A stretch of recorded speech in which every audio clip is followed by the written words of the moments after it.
దేవుని జనాంగం కానప్పుడు కూడా నిజంగా మంచి మానవత్వాన్ని ప్రకటించింది ఆవిడ. అవును కదా.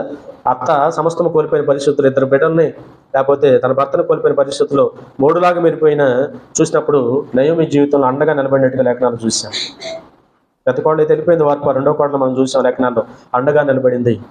ఆమె కొడుకైపోయింది, ఆమె కూతురు అయిపోయింది, ఆమె కోడలు అయిపోయింది. ఒక స్నేహితురాలుగా, శ్రేయోభిలాషిగా మానవత్వాన్ని ప్రదర్శించి అత్తను పోషించడానికి ఇష్టపడింది. హల్లెలూయా.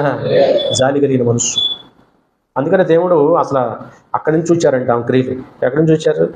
దేవుడు అక్కడి నుంచి చూచి లేఖనాల వాక్యం ఉంది కదా, నేను గమనిస్తూనే ఉన్నాను, నీ క్రియలు చాలా శ్రేష్టమైనవని దేవుడు పొగిడారు ఆమె రూతుని.